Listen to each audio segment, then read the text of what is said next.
From the creators of Lion King 2, Simba's Pride, and Aladdin and the King of Thieves, comes the very next direct-to-DVD Disney sequel, Moana 2.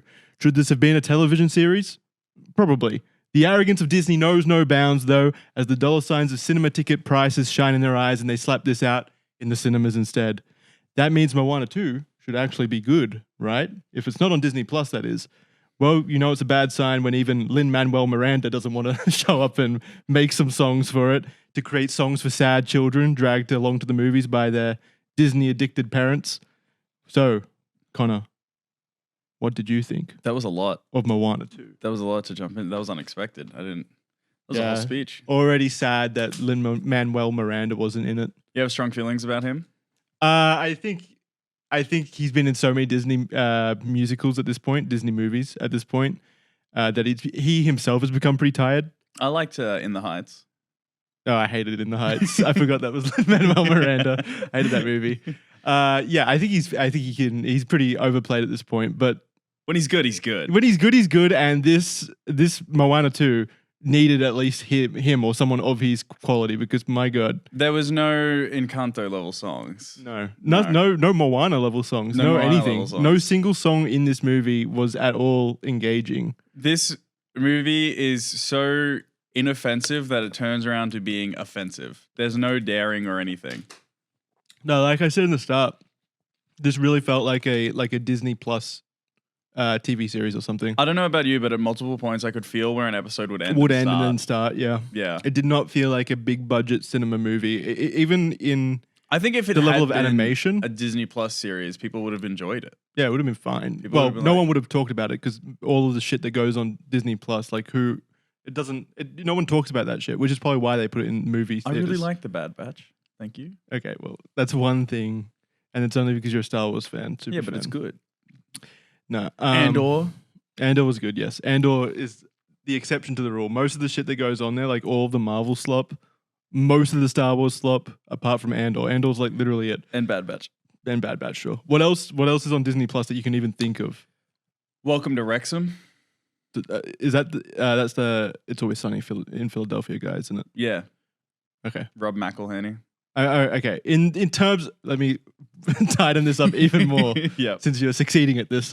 What Disney animated movies have only ever released on Disney Plus and been good?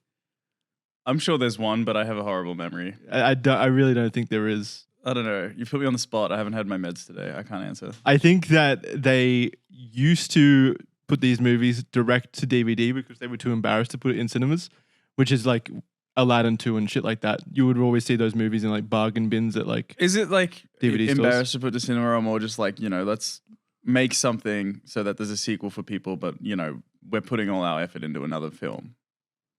It didn't feel like there was much effort in this movie. No, I think they used to make sequels that were direct to DVD because, DVDs would sell, and while they're working on the next big film, they can like put out a few smaller things that could fund the big thing. Whereas this is actually like an embarrassment. Well, why didn't they just do the same thing with this? I don't know, man. I don't know. They knew that people would go pay tickets to see it, still they didn't put like the actual effort into the thing to. There are no good. Well, you asked how I feel. There are no good songs, and I think the animation looks horrible. I thought the animation was like.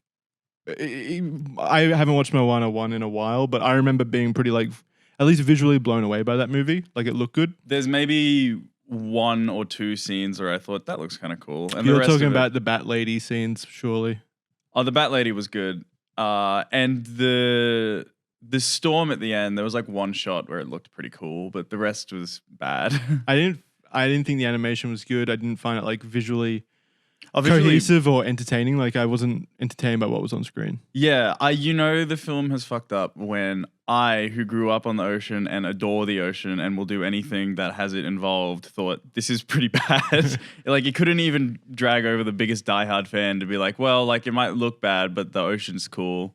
It didn't even do that. It felt like a low budget recreation of the first movie. The plot's the exact same as the first. I think it is exactly the same. I don't remember specifically. It's a retelling of the first plot. It's not like this plot for the first movie was anything special either. It was carried by the animation and the songs. Yeah, no, but like they've just retread the same thing without actually doing anything. Yeah, it's Which is stuff that they did in the past, but again, that stuff usually went to DVD first, and they just like kind of shoveled it out. It was like a subscription model. They got people interested first with the big release, like The Lion King. They're like, everyone's excited about this, and then they're like, and here's this sequel that costs 10% to make, but all of you are going to buy it, basically. Yeah, it kind of, our criticism's kind of irrelevant because it's doing gangbusters. Oh yeah, it is. Yeah. It is fucking enormous. I hit up the old people I know in the industry, selling out every session. Well, we went on a Sunday, so it was like very busy. Yeah, I messaged. We were the only adults in the room. Yeah, I messaged Andy and I was like, "How's Moana 2 doing?" And he said,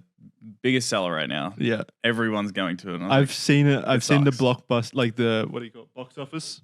I think it's the best-selling Thanksgiving weekend for any movie ever.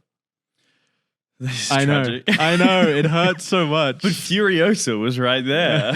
Even Wicked, like Wicked or Furiosa. Why? They're better movies. Anything is better than this. This is literally categorically lazy Disney slop through and through. I think we should go through this movie kind of like for the plot from beginning to end. Well, I want to preface this though by saying that we have these feelings about this movie, and I have seen the sentiment echoed that it is like a very lazy, boring movie. But the theater, obviously, full of children, enormous cheers at the end. Everyone was happy, clapping, cheering, excited because they saw Moana on the screen again, and The Rock was there, shit like that. So this is obviously a big hit with the intended audience.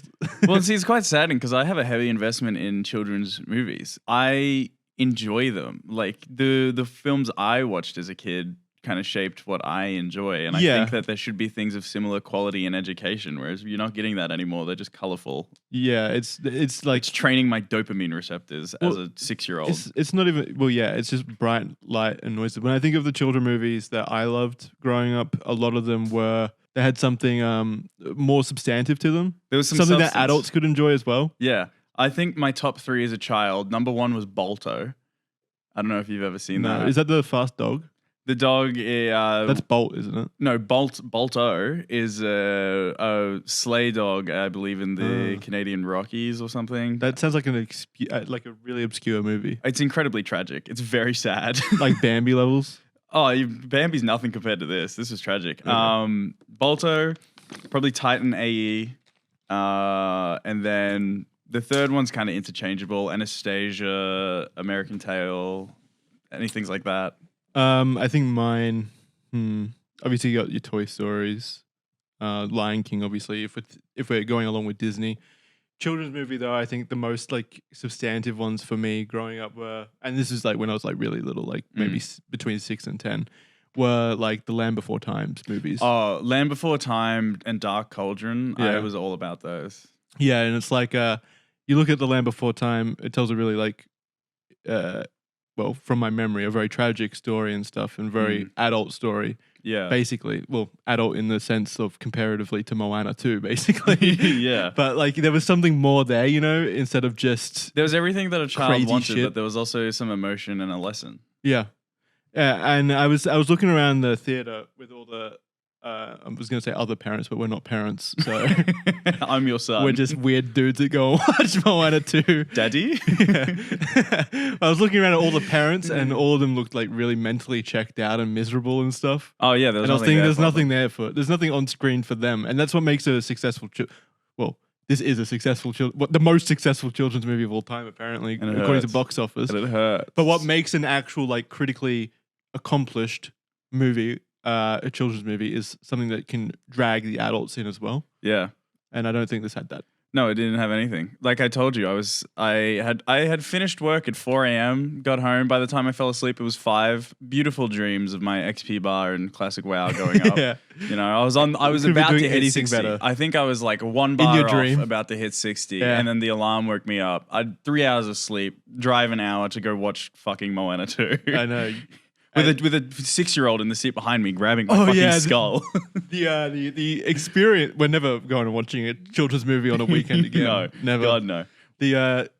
And this is no fault to them, obviously, because we made the choice to go into a Moana 2 movie on a Sunday, Yeah. public school holiday. Well, it's school holidays at the moment, so Yeah. it was filled to the brim with children. We were going to the belly of the beast. That's on us. I didn't even consider that. I just neither. showed up. I don't know when the fuck. Yeah, I don't know. I had that same experience with Incredibles 2, but it wasn't traumatic enough clearly to write it down. This one was bad. As soon as I sat down in the middle of the theater, we got the best seats. Sucked in children. We got the best seats they don't in know the what middle. they need. We were surrounded by children and parents, and I could immediately feel myself getting sick, just like from all the children's germs and everything. Yeah.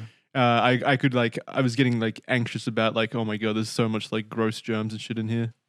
You alright? The plant's assaulting me. And then maybe 10 minutes into the movie, the kid starts kicking the back of your chair. Yeah. And then it ramps up to the kid behind us, who probably 6 years old maybe. Yeah. Climbed over She the was chair, puts her putting head her in head between. through, Yeah. you're grabbing me, and I wanted to turn around and look the mother in the eye. I And was be like- you're a cunt. She was going for 30 minutes. Fair enough doing it once, but then the mum should be oh, you get back in your seat or we're going. Yeah, something the like that. child would be climbing on me. The mum was like, "Don't do that." I didn't even hear her say that. She said, "Don't do that," and then just sat there and didn't do anything. And I was like, "This is great parenting." Yeah, oh my god. Fucking Back awful. in my day, I'd have been beat. Yeah. I would have been dragged out of the cinema. Yeah. Guaranteed. And it's do you have no shame? Sure, not the kid, but the parent, your kid's fucking. There's so little substance to this movie that we're ranting about parents. Yeah, this is becoming a parenting lecture by two non-parents Yeah. who just go to children's movies. I again. have many children. I don't know where to go with that joke. I was trying to turn it into something, but you didn't riff off of it, so it just left me with a statement. Sometimes the best riff is an anti-riff. Yeah, you really fucked me Just there. stops it in its tracks to let Okay. people sit on what you just said. Yeah, shut up. All right, so yeah, I don't recommend the movie to adults. People, I don't recommend it to kids. It doesn't matter. It doesn't matter. It's made billions already, Yeah, probably. it's very true. But I think we should go through the plot and talk about random things that happen, like we did with Joker or something, because there's just so many stupid things and things to make fun of. Sure, go for it. Well, it opens up immediately. From the start, I thought the animation was kind of bad, with Moana sprinting through the jungle trying to get to the top of her island. I went in without having watched the trailer, so I had no idea what the premise was. Yep. And she's at the top of the island with the pig and the chicken. Yep. Hey, hey. Hey, hey. I don't even remember the pig's name. They said it. I don't think the pig was in the first one, was it? I think it got cut. Oh, Yeah. okay. And then she blows a horn at the top and wants to find out if there's other people out there in the ocean, because her island has been isolated for so long. Yeah, all the islands have been isolated. All the islands have been isolated, and she wants to know if there's other people out there. Yeah. Blows a horn. They don't really. They kind of hand wave the reason for why it's important to find other people. That. It's not the island that she goes back to, her home island, looks idyllic and perfect. Everyone seems happy. There's no natural resource issues yet. So I'm what's even the need? They did kind of highlight it at one point, where one of the ancestors' ghosts is your future is this, and shows her a vision where the island is barren and there's no one living there anymore, because Yeah, but who knows how long away that is? yeah, still, but also I can't really give that a fault. I can't blame humans wanting to connect with other humans purely for the sense of adventure or discovery. Yeah, That's pretty or connectedness. That's pretty default. But that's kind of also my point, is it's just such a nothing motivation. There's no kind of hero's journey here. It's literally just to connect to other Yeah, islands. the premise of wanting to connect to other islands would be really cool if they did anything with it, but Yeah. they didn't. Moana didn't even do anything in this movie. Moana didn't seem to really care about it. She got carried by probably two other characters throughout the entire film, and just pushed all the way to the end, where she was then just given her goal. They attempt to give the movie an emotional hook between Moana having to go out to bring together all of these islands, or to connect the islands back together, or whatever. Basically, the motivation is she has to go to this main island who's been sunk by a god or something, and reclaim it basically, and then it'll connect everyone again, because it's creates the superhighway of the oceans or something. Yeah, there's an island in the middle that Yeah. creates currents that connect a bunch of so different then people can find each other. societies. And the throughout Fiji. gods, some god antagonist, who, by the way, there's no antagonist in this movie. It's just Yeah, a there's an angry purple- storm. It's that an you were angry told storm. sunk the island, and that's Yeah, about and it. you don't hear from the antagonist. You don't understand his motivations really or anything. Just a mad little boy. He's just someone. It's just a giant storm who sunk an island because he didn't want people to be connected. Yeah. Yeah, but you don't hear that. You just hear it from Moana or some dude with tattoo like storyboards things. He explains it somehow. Oh, the chronicler. Yeah, Yeah. he was like, oh, it dude got really mad. And there's one scene where Maui's just like, oh, he's a dick. Yeah. It's like nothing. It's like there's no kind of engaging antagonist here. But yeah, the emotional hook, the intended emotional hook is Moana's little sister. Like Moana has to obviously leave the little sister on their home island and go on this adventure to reclaim the new island. And they like have a sad goodbye together. They're crying and stuff. She gives her a little shell. It's just It would have been effective if she went through any sort of journey, but Yeah, she didn't. she didn't. Got just given. There's a way one to go. scene. There's one scene when they get dragged into like this giant sea monster where she gets knocked out and she has a vision of the younger sister being like, "You didn't make it back. You lied to me. You didn't come back," and guilt tripping her and all that shit. And that was it. That was it for like the emotional aspect of the movie. I mean, like, she starts off trying to connect the island. No one responds when she yells out. And then there's a whole scene where her tribe's really proud of her for like freeing the island and everything from the first movie. And they're like, hey, we really want to give you this honorific position where you go and, unite the oceans. And I was like, okay, this could be pretty cool. Like going maybe island to island or like seeing different cultures. Doing a journey to go to this island, like facing multiple stops along the way to get there. Yeah. But they literally just like, she builds her team, which has like one of the two good characters in the movie. Which one? The old guy. The old dude, he's only a good character because he's like he refuses to join in any of the bullshit. He doesn't he do the has some kind of like he's the only one that has some kind of like character journey throughout the movie where he's like all stubborn and goatish at the start. Like he doesn't want to fuck around with anything. He just wants to stay under the ship making his plants and stuff. Yeah. And then over the movie, as they accomplish more things, he kind of gets into it more and you can see him grow to be He's still the same who he is at the beginning, but he's a little bit more likable and part of the team. He's literally the only character that goes through any level of growth. He was a stand-in for me because in the middle of the song, he's like, I don't want to sing. That shit. Yeah, this sucks. Yeah. But so then she just assembles her team. Who have like very little characterization, but then also just carry her throughout the entire thing, like fixing her ship, like running it, doing everything. What does Moana even do? She gives like a speech every now and then that says "Don't give up," and then they end up at the giant clam sea monster. Yeah, where they then is the first. Okay, so they leave their home island. Yes, and then they immediately get to the clam, and that's like the end of their journey. There's like a little montage in the middle. There's a little montage song, and it's like, I don't know, they've been going for maybe 4 or 5 days or whatever. It doesn't matter. Nothing happened. It's a song, but you don't see any scenes of them talking or getting to know each other or anything, or any kind of exciting adventure aspects. It's just literally they leave the island, the song montage happens, and then they get to like the main place, really. Because once they get to the clam, they go straight to the other island. Yeah. Actually, I want to. Before I continue, I want to go around on that song, or just the songs in general. They would like, how songs are kind of used to tell a story. Like they'll start off at one place and then end up in another. They were all over the fucking place in this thing. Like I remember at the start, the song she has where she's deciding if she wants to leave or not. There's in the middle of her song, like the big chorus, she's like, I'm going to do it. I'm going to go out there. And, she's on the boat. She's leaving. And then it cuts back. And then she's back on the island. She's like, actually, I don't really know. Like, maybe I'll stay or whatever. Like, the songs didn't have a flow to it. She's like the top of a mountain and then down in the water. And, like, none of it made sense. And it was all just they were kind of like, the way I see it, the songs themselves were, like, made to be cut as music videos for the Disney YouTube channel or something. Yeah. Something that doesn't really like show the events of the movies. It's not connected. It's again like the Joker thing. It didn't flow with the story. It didn't flow with the story. It didn't flow with the jarring. movie. I was like, just okay, cool. Okay, now we're in a music video. We're on the ocean. We're leaving. Oh no, never mind. We're back on the beach. Oh no, actually we're at the top of the mountain right now. Oh wait, where are we? None of it made sense. Which would be fine if. Like, it would be more acceptable if the songs themselves were good as well. Yeah. But they weren't. There was one acceptable song. You Bat Lady one again? Yeah. She had the best voice. So the song was okay. It was the most unique song, which makes it the most memorable, I think. But still, I don't think it was anything special. It's not like it's special by... It's not like I would boot up Spotify to listen to it. No, it's special by choice of being like the most okay song out of a bunch of bad ones. Yeah, you have you remember the first movie, all the like iconic songs that came from that. Not a single thing comes even close to that in this movie.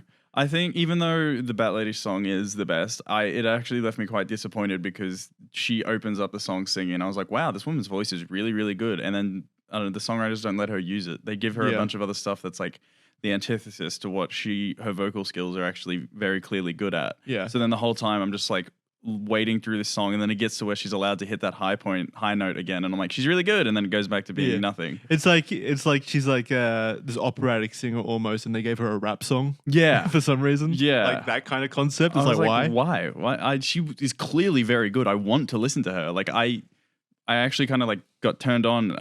Wrong phrase.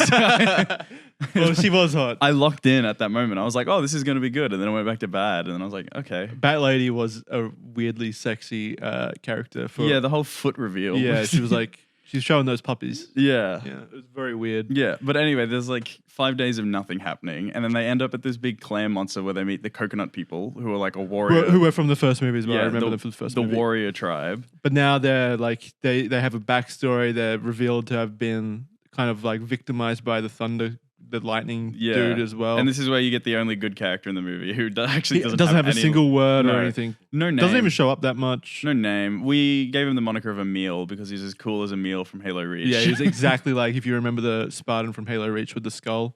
His name was Emil. He like really good with knives. Yeah, this little ninja coconut. edgy dude. Yeah, like Moana and her crew make a deal with the coconut people because, you know, they're antagonistic to each other. They're like, hey, if we kill this giant clam and help you get to, you know, reconnect the islands, will you let us go? And the clam's like, sure, yeah, you go kill it because we can't. Yeah. And then they immediately fuck it up. Yeah. They went in with like 6 different spears dipped in poison so to kill this dumb. clam. Lose all 6 spears. They needed these like, spears that were dipped with poison to like kill the clam, like the special poison given by the coconut people. Yeah. And it's just that the kind of dumb children's movie scene where they drop every single one. It's meant to be a comic, a comic relief gag kind of thing, but it's like, oh my god, this is so stupid. 5 minutes of just incompetency where they don't do anything except almost die. I'm telling you, that chicken, Jorge, what's his name? Ho-ho? Hey.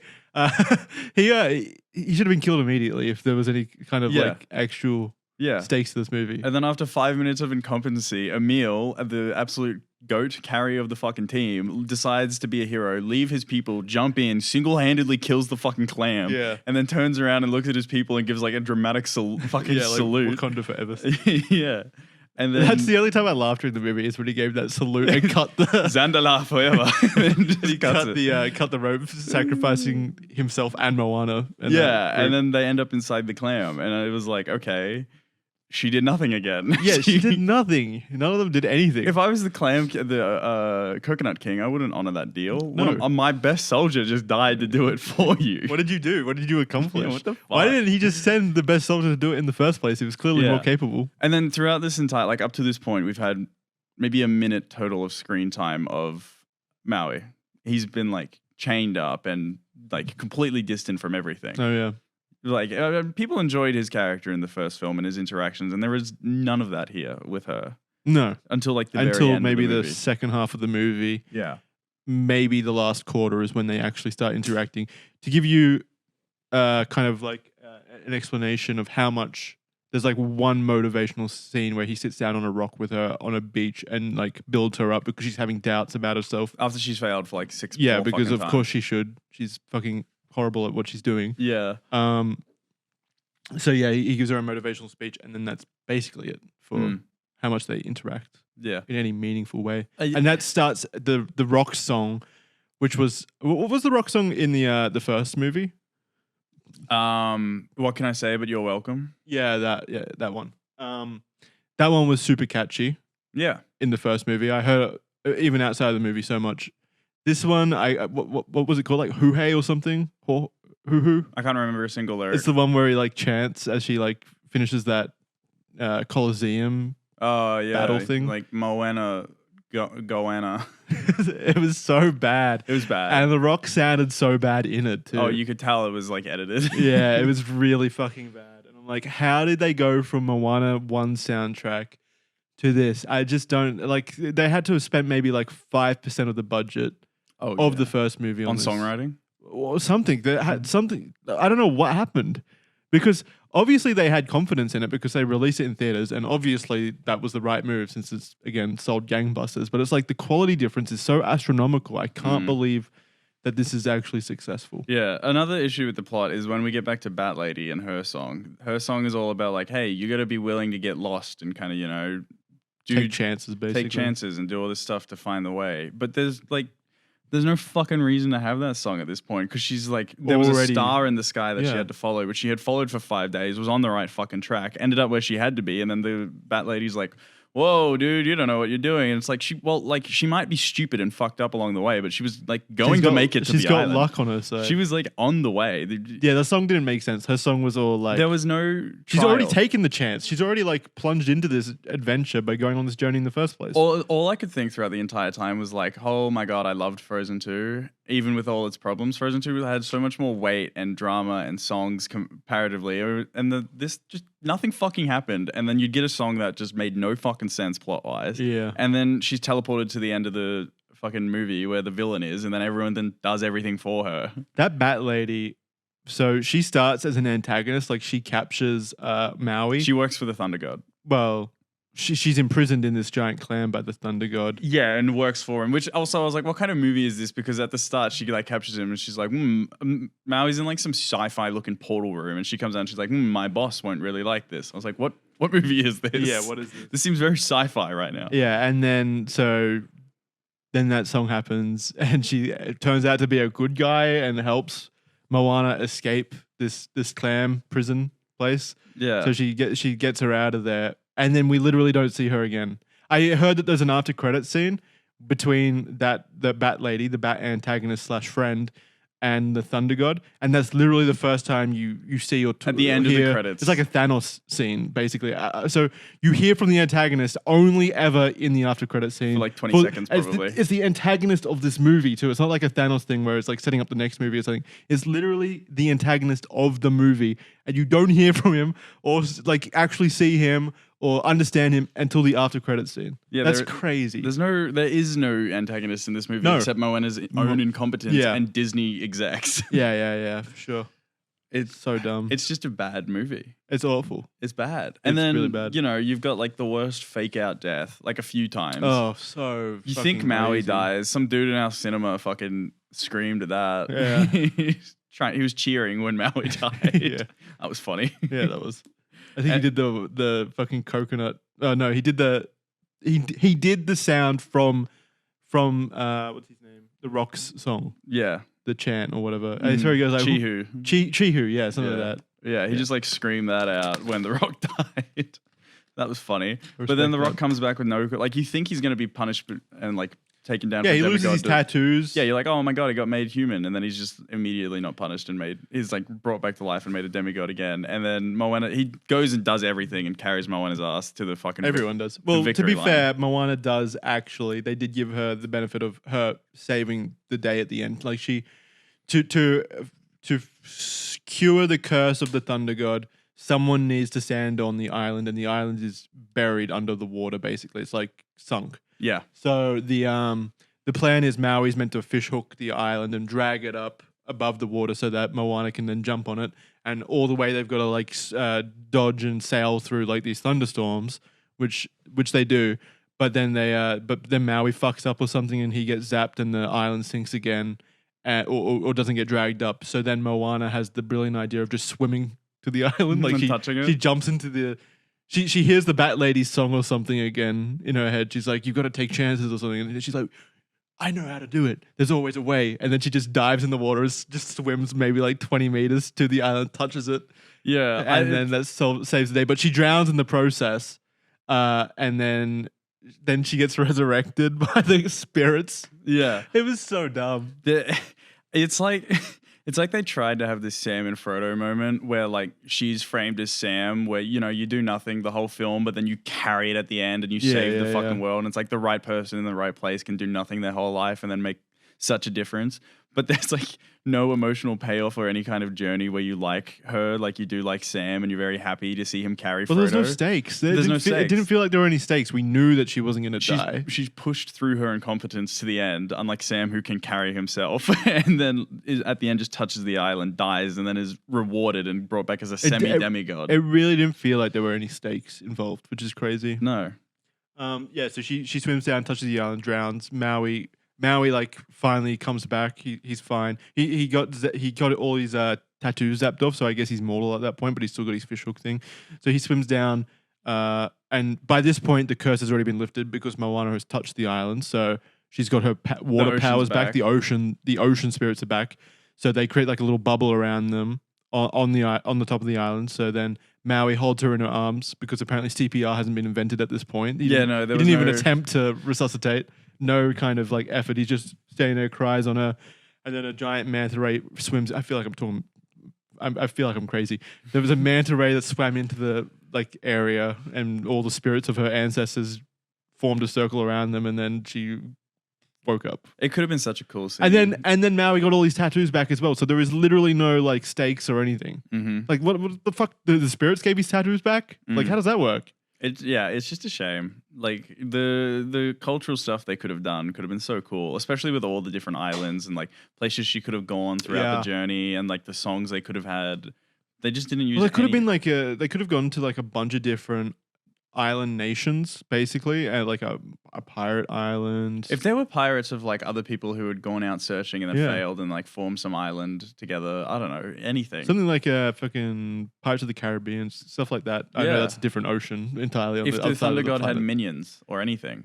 Yeah. He didn't. Thunder God had nothing. No, he just had a storm. He just had a big sign. But even if you go over to other Polynesian islands, like with different cultures and stuff, Moana could have like solved their problems and like basically recruited an even larger team through those efforts of like solving different people's problems on the way, and then had a large group of people helping of different cultures who were all had stakes to the matter of trying to connect everyone basically. For the first, but I get that the issue is that like, then why would you need the island if you've connected yourself to all of the different islands? Yeah, well, like you could have done 2 or 3, and then like the rest would be on something. Well, they found the coconuts for a movie that spends the first 20 minutes establishing that she's now a wayfinder and that like finding the way and exploring is like the point of her. She does none of that. No. There's no exploration. No, at all. She has one motivational speech or song where she encourages her little team to work as a team, and then they do from that point on. Yeah, perfectly fine. This is the kind of movie where it's like so stupid, funny, bad that I can't make fun of it like I can Joker, and I can't have a good time with it like I can with Venom 3. I'm just sitting here sad because it's so horrible. Yeah, and it was pretty funny though at the end when she does connect all the islands, and then everyone else, all these other different island nations show up immediately, like they were already on their way apparently, like. Yeah. Oh, yeah. They show up immediately. Immediate. Like as soon as she touches it, she's resurrected. She gets up on the island for the first time. It's lifted up, and then in the distance, you see it's like the Avengers moment where it's on your left. Like they all just like ships start coming in from every direction. Yeah. It's like what the fuck? Yeah. And they would have had to be traveling for days, just on their way. What can I say, man? Zero thought was put into this. No thought. Like she calls, and then there's the repeat of the same joke where hey the chicken makes the same call in response, and then she's like, oh, you dickhead chicken. But then there is finally another call, and then you see beyond the horizon the boats coming in, and then I was like, oh my god, it's the British East India Trading Company come to steal spices and capitalize. Yeah, it's like imagine if like this heroic journey, this massive war galleon. She finally gets the call out. Everyone's connected, but then in come like the Vikings and shit like that, like rape and pillage, or like destroy their world basically. Yeah, it was like the wrong thing to do. Could have been tragic. Yeah, it could have been. Just a fucking Yeah, and then she assembles, I don't know, 6 million different boats and sends the fleet back to her tiny island nation, and I don't know, builds a Walmart and a 6-lane highway. Yeah, it's capitalism, baby. It's fucked. It is pretty funny when the island first goes up. It like highlights the routes across the sea. Like actually, like it creates highways. Between them all. That was kind of funny. But yeah, visually, this movie. I wanted more from the ocean. I love the ocean. I love the colors. Super bland, like not colorful, not super colorful. No like crazy particles or anything. Half of it was at night, VFX wise, in like a boring, dark ocean, or inside the cabin of that clan. Yeah, and there was no like aesthetic or kind of theme or drama actually that's the best. No drama to the ocean at night, you know? If the storms just kind of seemed whatever. The waves seemed like inconsequential. Like some random ass fucking sea creatures show up at one point, minions of the Thunder God, and then Maui just kills them real quick. Yeah, and then they're like, oh my god, we don't know how to beat these. And then the sea serpents politely wait off in the distance while I discuss how to kill them. Yeah. It's very, very considerate. Yeah. Same with the thunder. Like they have a whole little sit down during the final lightning storm section, and there's these giant tornadoes made out of lightning that are charging them down, basically. And like there's a dramatic moment where they all sit together and discuss how they're going to beat it, and you just see the tornadoes in the distance just stopped, basically, like out of frame. So Just waiting. They're just wait. Like I guess timeout was called or something. They're just yep. Yeah, I don't know. It's fucking stupid. It really felt like no effort was put into this movie. Yeah, the only emotional payoff I got was that Emil was reunited with his coconut people. Yeah, they were bad people in the last movie, I think. So maybe they're like the Vikings of this universe, and they shouldn't be connected to the rest of the universe. No, actually, maybe those Moana coconuts. 3 is the coconut pillaging. wars. Yeah. That would at least be some sort of enjoyable payoff. Oh yeah. And then everyone clapped and got very happy at the end in our audience, and that just filled me with dread. Well, at least they liked it. I'm not gonna fault people for liking it. It's just rewarding something horrible, so then the more horrible things get made, and then it's just culture dies. Yeah, maybe, but I always say this: like expecting gold from Disney in this modern era where they're just trying to pinch as many pennies as possible. Yeah, gone are the days of Robin Hood. Yeah. Like the fucking new Lion King movie. Oh my god, that looks even worse. The Mufasa story. Yeah, yeah, like even worse. That looks like a direct-to-DVD sequel. Those as well. live-action remakes are actually the worst thing ever. They're so bad. They're so bad. So soulless. It's soulless. Yeah, and so is this movie. I really think this is. So expecting anything like that from Disney is just setting yourself up for disaster at this point. Yeah. So I don't. If people enjoy it, that's fine. I remember. I don't think it's a death of culture though, because we're still getting really good movies in other places. Like we just saw Wicked. Yeah, which So I'm is fine. weirdly good.